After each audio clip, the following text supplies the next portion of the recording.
Well, it's a very good evening. Thanks for staying with us on News 360. Time now for business, talking IMF and matters arising. My name is Nanikia Mensah Brampa. First, Finance Minister Seth Terkper says the IMF bailout is not the panacea to the challenges facing the economy. At a news conference in Accra, he explained additional resources will further support the economy to gradually ensure stability. Flows keep coming in from gold, from non-traditional exports, and from various other sources. So I don't think we should put the fate, of the economy entirely on the tranche releases which the IMF, is going to be making. They are very important, they are key, but I think we should put it in a management context. Finance Minister Seth Terkper announced the 3-year bailout will be divided in 8 tranches. The first tranche of $114 million will, among other things, help manage inflows from the Bank of Ghana and show up its decline in reserves. On stability of the city, Mr. Terkper did not give exact timelines on projections of its stability, but said government is introducing the necessary tools. So yet we do projections based on scenarios, and you adjust, accordingly. So I would rather speak more to the management, of uncertainties and volatilities, which are a characteristic of developing country economies in particular. We've been talking about high hedges, swaps. I think those are the sort of management tools which we need, our economy needs, to manage the volatilities. Ghana is expected to get $980 million spread over 3 years. Following the IMF board's approval, the first tranche is expected to hit the central bank's account in the next few weeks.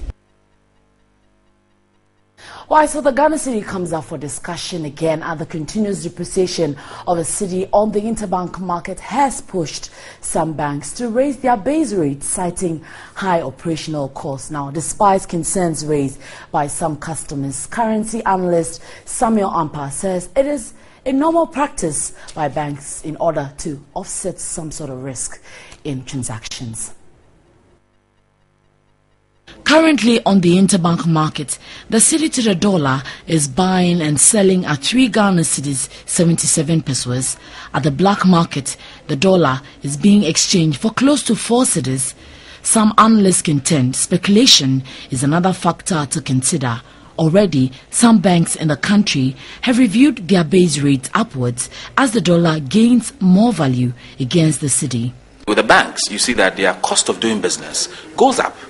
Because they definitely will be buying stuff, okay? Will definitely be expanding. They will definitely be doing things that where it's so much dollarized. This thing happened. A little rate depreciation of the currency affects virtually everything.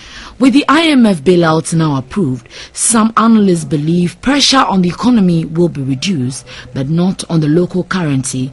The credit facility is, however, expected to show up the value of the cedi within the short term. This money might not necessarily bring back the value of the currency. It depends on the demand. If people still do not have confidence in the economy and speculators will want to use that opportunity to also speculate, businesses do not have confidence in the economy, definitely they would like to trade their assets into dollar. Well, so still hitting on the IMF looks like not just lending rates going high, but we have analysts also criticizing the program. Well, the Executive Director of Share Institute of Fiscal Studies, Professor Newman Kusi, has predicted government will slip after the first review of the IMF program. According to him, the conditionalities given by the IMF, such as the cutting down on subsidies and wages, cannot be controlled by government. At a news conference organized by Imani Ghana and the Institute for Fiscal Studies in Accra, speakers were concerned about government discontinuation of the hedging program. Considering the tremendous success of the hedging program between 2010 and 2012, it is difficult to understand why the government discontinued the program in 2013 and has refrained from resuming it despite the current situation. The foreign oil price will thus not only undermine the government efforts to reduce the fiscal deficit, but it will also increase the current account deficit. Professor Newman Kusi said the inaction of the finance minister had resulted in financial loss, stating the drop of 2.7 billion cedis in oil revenue this year, which he said could have been avoided. On the IMF program, he said government would slip after the first tranche. When the factors that the IMF itself have identified, some of them are completely outside the control of the government. The government, there's no way by which the government can forestall the falling crude oil prices. And where is the government's strategy to increase the supply of foreign currency into the country? So quite clearly, and I can predict now, that the government will slip at the first review of the program.